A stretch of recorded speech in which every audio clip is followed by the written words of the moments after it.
નમસ્કાર, આપ જોઈ રહ્યા છો કચ્છ ઉદય ટીવી ન્યૂઝ. હું છું પ્રયાગરાજ ચોકસી. સમાચારની શરૂઆતમાં સૌપ્રથમ નજર આજના મુખ્ય સમાચારો પર. 13મી માર્ચથી શરૂ થતી ધોરણ 10 અને 12ની બોર્ડ પરીક્ષાના આયોજનને અપાયો અંતિમ ઓપ. કુલ 3 ઝોનલ કચેરી સંભાળશે પરીક્ષાનું આયોજન. ભુજમાં ગાયની ચોરી કરી કતલ કરનારા બંને કસાઈ 4 દિવસના પોલીસ રિમાન્ડ પર. જાદુઈ ચશ્માની જાળ વિછાવનારા બંને ઠગ પણ 1 દિવસના રિમાન્ડ પર. ભુજ માધાપર સર્કલ પાસે બેકાબુ ટ્રક ફિલ્મી ઢબે હોટલમાં ઘૂસી. હોટલની દિવાલ ધરાશાયી, 3ને ઈજા. તો આરટીઓ સર્કલ રિંગ રોડ પર ટ્રિપલ અકસ્માતમાં 5 ઘાયલ. ગાંધીધામના પડાણા પાસે બ્રિજના મંથર ગતિએ ચાલતા નિર્માણ સામે ગ્રામજનોમાં આક્રોશ. નેશનલ હાઈવે ઓથોરિટી અને LNTના અધિકારીઓ સામે રજૂઆત. માર્ચ માસના મધ્યાહને ભુજ નગરપાલિકાએ ટેક્સ વસૂલાતની ઝુંબેશ બનાવી સઘન. 31 માર્ચ સુધી 65% વસૂલાતનો અંદાજ.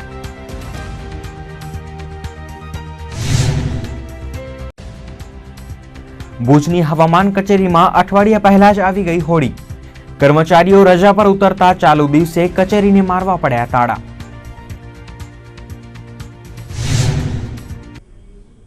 ભુજના માધાપર તરફ જતા નળવાડા સર્કલ પાસે લિગ્નાઇટ ભરેલી એક ટ્રકની બ્રેક ફેલ થઈ જતા સહેજ માટે જીવલેણ અકસ્માત સર્જાતા રહી ગયો હતો. બપોરે 12 વાગ્યા બાદ સર્જાયેલી દુર્ઘટનામાં બ્રેક ફેલ થઈ જતા ટ્રક સર્કલ પાસે આવેલી મુરલીધર લોજ નામની એક હાઈવે હોટલમાં ઘૂસી ગઈ હતી. ધસમસતી ટ્રકની ટક્કરથી હોટલની દિવાલ પણ ધરાશાયી થઈ ગઈ હતી. અકસ્માતમાં ટ્રક ચાલક કનુજી બાલુજી ઠાકોર અને હોટલમાં કામ કરતા 2 કર્મચારીઓને ઈજા થઈ હતી, જેમને તત્કાળ જીકે જનરલ હોસ્પિટલમાં સારવાર માટે ખસેડાયા હતા. ધસમસતી ટ્રક પૂરપાટ વેગે સીધી હોટલમાં ઘૂસી જતા હોટલમાં જમી રહેલા લોકો સાક્ષાત મોતને નજરે નિહાળ્યું હોય તેમ હેબતાઈ ગયા હતા. બેકાબુ બનેલી ટ્રકે હોટલ નજીક આવેલા ગેરેજ પાસે રિપેરિંગ માટે ઊભી રહેલી 2 ટ્રકને પણ અડફેટે લીધી હતી. અકસ્માતના પગલે ઘટના સ્થળે લોકોના ટોળા એકત્ર થઈ ગયા હતા. તો તેના પગલે ભુજના રિંગ રોડ પર ભારે ટ્રાફિક જામ થઈ ગયો હતો. ટ્રક ચાલક બનાસકાંઠાનો વતની છે. તે ટ્રક લઈને ભુજથી ભચાઉ તરફ જતો હતો. માધાપરના આ સર્કલ પાસે સતત ટ્રકોની આવન જાવન રહે છે. અહીં અવારનવાર જીવલેણ અકસ્માતો સર્જાતા રહે છે. ત્યારે આ અકસ્માતો નિવારવા પોલીસ અને આરટીઓ તંત્ર સક્રિય બને તેવી માંગણી સ્થાનિક લોકોએ કરી હતી.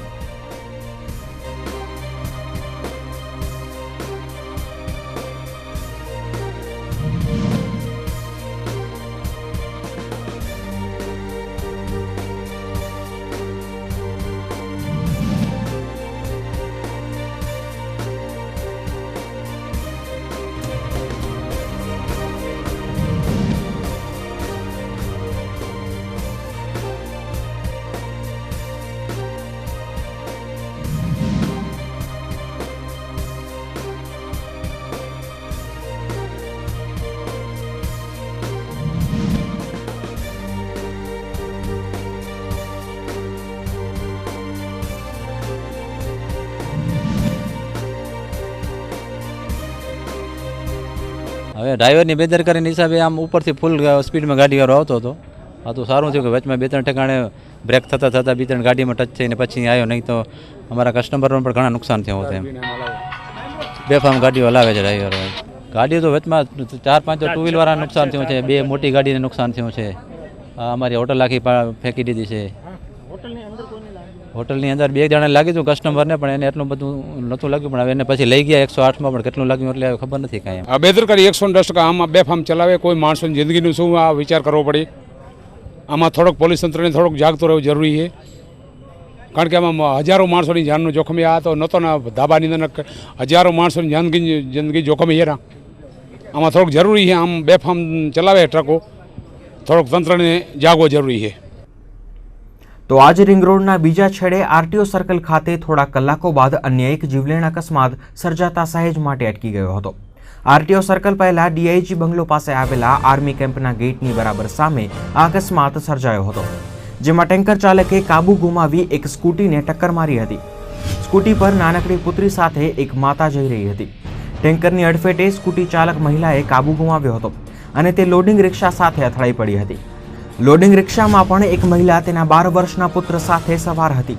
અકસ્માતમાં કુલ 5 લોકોને નાની મોટી ઈજાઓ પહોંચી હતી. આમ ગણતરીના કલાકોમાં ભુજના રિંગ રોડના સામસામા છેડે અકસ્માતો સર્જાયા હતા.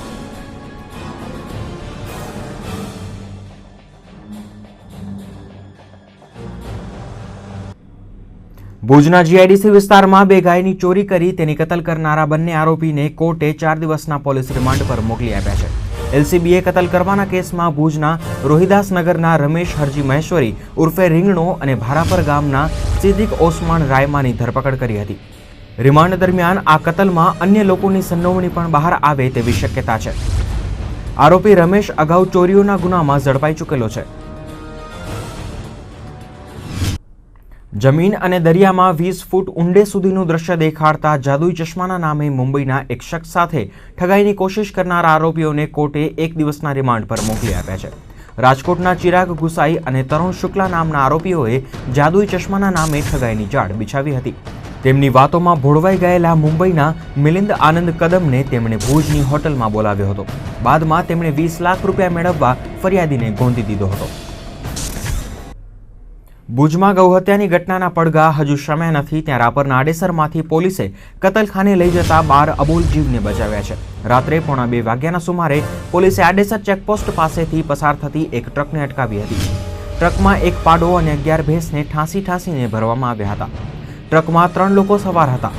જોકે તેમની પાસે આ અબોલ જીવોના પરિવહન માટે કોઈ આધાર પુરાવા ના હોઈ પોલીસે અબોલ જીવોને મુક્ત કરાવી 3 આરોપીઓની અટકાયત કરી હતી.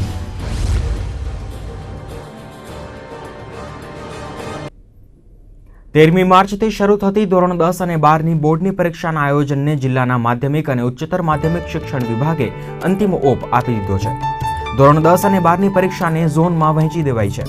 ધોરણ 10માં 28,468 પરીક્ષાર્થીઓ પરીક્ષા આપશે. 10માની પરીક્ષા 87 કેન્દ્રો પર લેવાશે, જ્યારે ધોરણ 12ની પરીક્ષામાં 12,736 પરીક્ષાર્થીઓ બેસવાના છે. 41 કેન્દ્રો પર 12મા ધોરણની પરીક્ષા લેવાશે. ધોરણ 10ની પરીક્ષાનું સંચાલન 2 ઝોનલ કચેરી કરશે.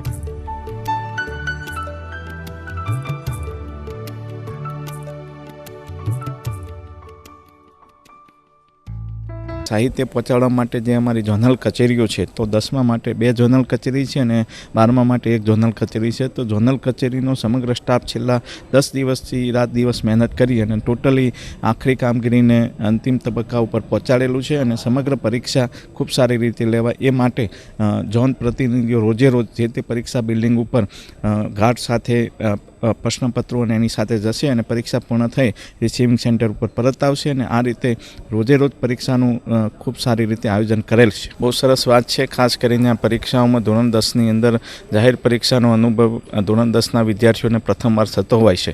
તો ધોરણ 10ની પરીક્ષાનું જે માળખું છે એ અને બી ભાગમાં વહેંચાયેલું છે. એ ભાગ છે એ OMR માં વહેંચાયેલું છે અને બી ભાગ છે એ વર્ણનાત્મક પ્રશ્નોના જવાબ એને આપવાના છે. ખાસ કરીને OMR જે છે 50 માર્ક્સનું, તો એની અંદર OMRના જવાબો જે છે એ OMRની અંદર ટપકા દ્વારા એને રાઉન્ડ કરવાનું હોય છે. અને સમાચારોમાં સમય થયો છે એક નાનકડા વિરામનો.